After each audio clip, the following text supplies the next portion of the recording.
Minúsculas algas, a maior parte delas invisíveis a olho nu, povoam os oceanos e constituem a base da cadeia alimentar marinha. Estas algas microscópicas chamam-se fitoplâncton. Sem elas, os mares seriam apenas imensas toalhas d'água sem qualquer forma de vida. Para sobreviver, o fitoplâncton não conta com qualquer outro tipo de organismo vivo. Na verdade, ele é capaz de produzir sozinho seu próprio alimento. Por isso, é chamado de ser autótrofo.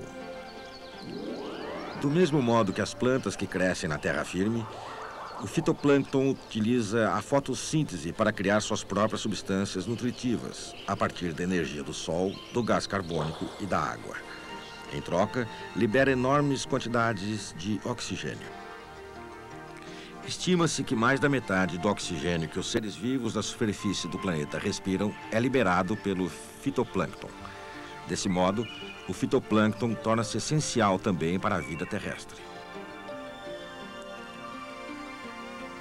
Mas o fitoplâncton pode, em determinadas circunstâncias, causar muitos problemas. Normalmente, essas algas microscópicas respeitam um ritmo regular de crescimento. Porém, às vezes, em condições que o homem ainda não conhece perfeitamente bem, ocorre o que os cientistas chamam de floração. Uma floração é um aumento rápido e repentino da concentração de uma espécie de fitoplâncton numa dada região. Os cientistas acreditam que o fenômeno da floração possa estar ligado à interação de vários fatores, como a salinidade da água, a temperatura e as condições de insolação. Logo após uma floração, a concentração de algas pode alcançar vários milhões de organismos por litro d'água. A densidade de fitoplâncton chega a ser tão elevada que a água do mar se colore segundo a espécie de fitoplâncton que ela contém. Assim, a água que banha o fitoplâncton toma, às vezes, uma coloração forte, vermelha, verde e castanha. Mas, como em geral, o pigmento dominante é o vermelho, o fenômeno da floração é conhecido também como águas vermelhas. Quando termina uma floração, em consequência, por exemplo, de uma súbita alteração da temperatura da água, toda a população de fitoplâncton morre e serve de alimento a várias espécies de micro-organismos consumidores de oxigênio.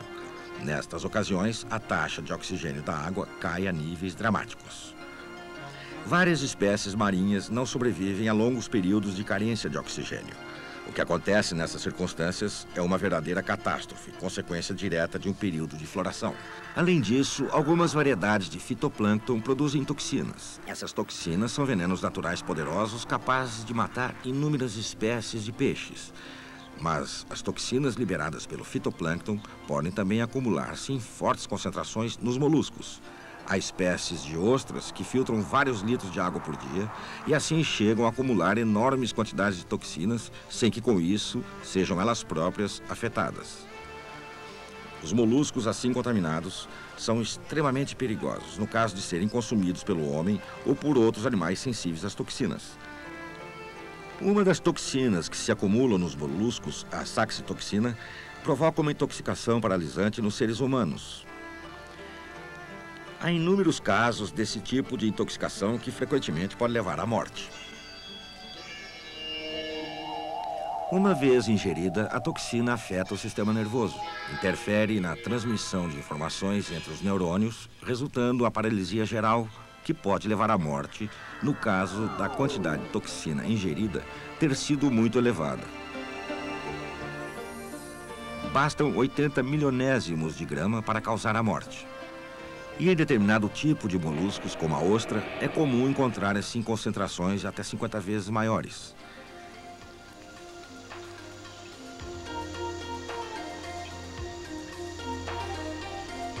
Para evitar esse tipo de intoxicação, os cientistas atualmente dedicam-se a identificar claramente os fatores que controlam o súbito crescimento das populações de fitoplâncton.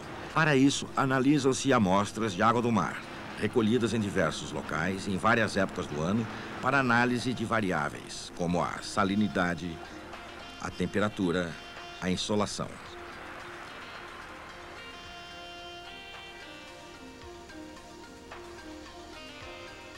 As amostras são submetidas a vários tipos de análises.